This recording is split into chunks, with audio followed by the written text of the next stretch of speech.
You're watching Capital City Sunday.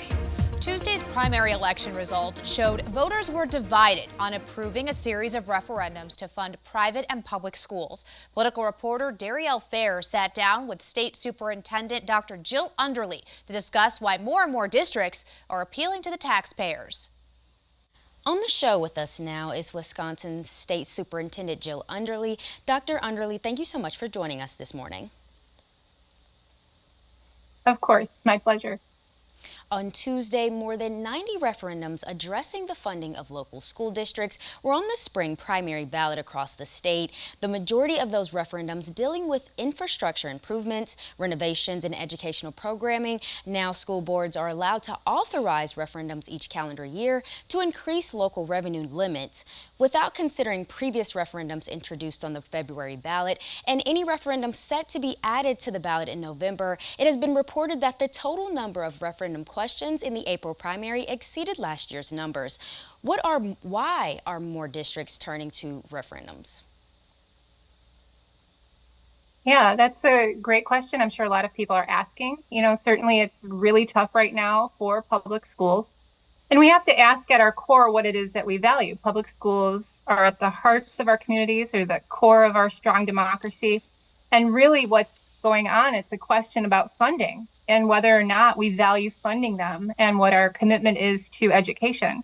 Are we going to help kids succeed and get a great education so they can compete in a global economy?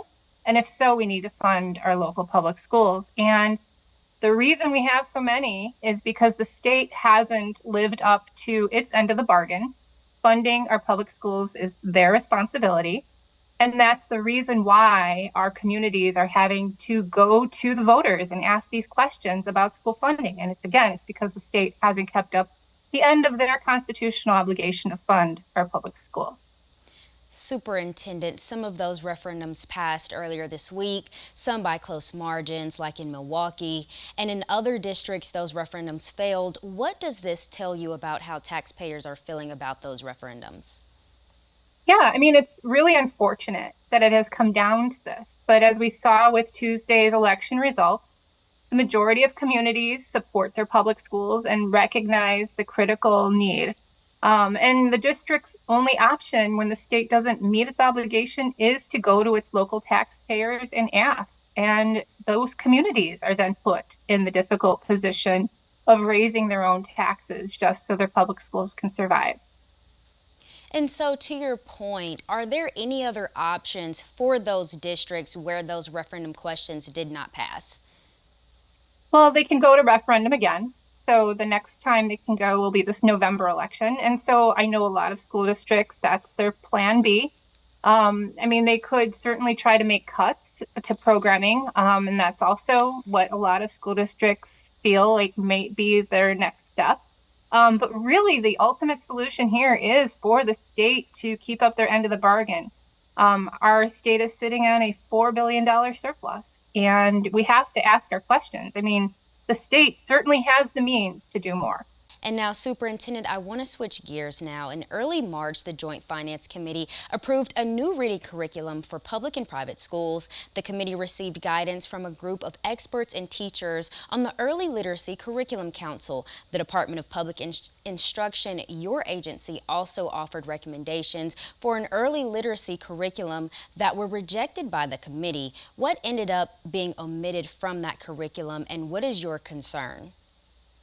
Well, at the heart of all this, I still believe that this is the best literacy legislation in the entire country. And I'm excited for our schools that they're going to be implementing this evidence-based reading and literacy practices into their curriculum.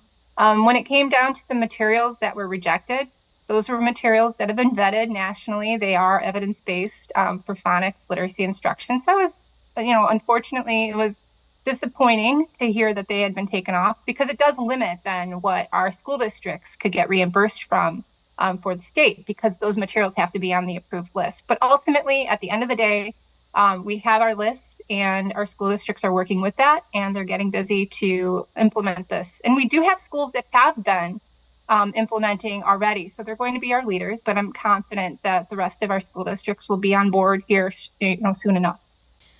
Are there plans to work with the committee to introduce those programs in the future? Not at this time.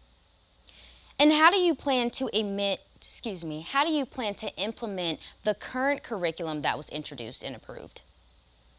So we have the steps are outlined in the state statutes. So right at this point, we are finalizing the hiring of the director for literacy for the state. It'll become an appointee under my administration and supervision, and then we will go from there. Superintendent Jill Underly, thank you so much for your time. You're welcome. In other news, on Thursday, Governor Tony Evers was at a Wausau elementary school to sign a bill that requires Wisconsin schools to teach Asian American and Hmong history